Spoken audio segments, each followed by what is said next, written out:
So what's up guys, since ang dami na rin nagtatanong at nagko-comment sa mga post ko sa TikTok, kagaya neto, at ito.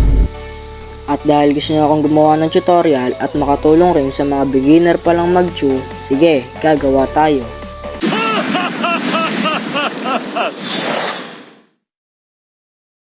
So magsimula tayo sa pinaka-basic lang gawin at pinaka-importante sa early game.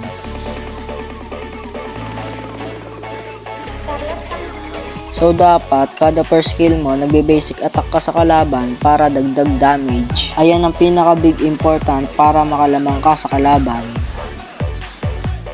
Ito naman ang pangalawa sa ating listahan at ito ang tinatawag na first flicker.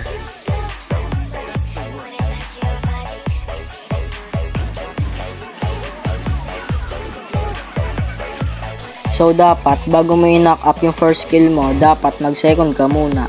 Ganun din kapag mag-ultimate ka na. At ito naman ang wag na wag mong gagawin kapag magpa-first flicker ka.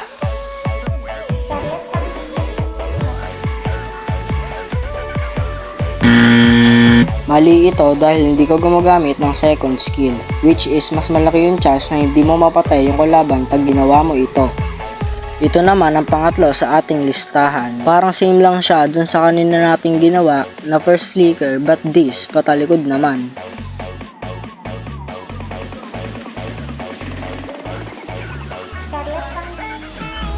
Importante din ito para hindi agad makapag-react yung kalaban. Ito naman ang pang-apat sa ating listahan at tinatawag itong kickback.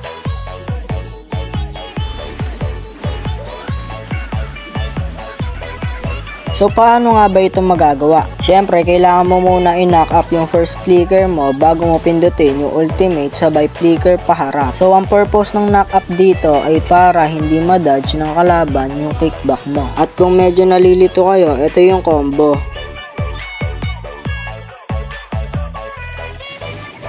Ito naman ang ikalima sa ating listahan at tinatawag itong double dash. At papakita ko rin sa inyo na naka-off yung no CD ko.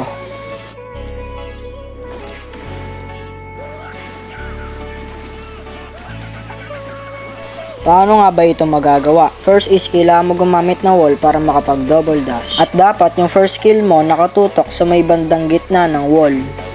At pagkakas mo ng first skill, pindutin mo na agad yung second skill ng 2 beses para magawa ang double dash.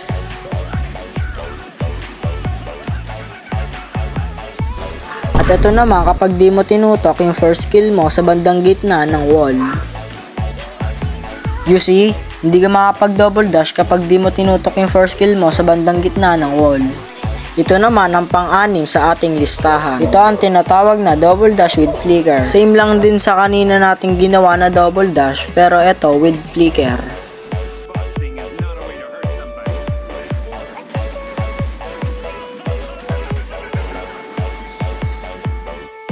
At ito naman ang last sa listahan natin at tinatawag itong triple recall.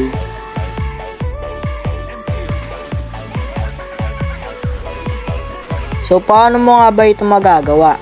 Basic lang. So ang una guys, sipahin nyo muna yung kalaban, sabay recall, sabay second, sabay flicker, sabay recall. Ayun lang yung combo guys. Madali lang yan pag na-practice nyo. At dito na tayo magtatapos. Sana may natutunan kayo sa ating tutorial.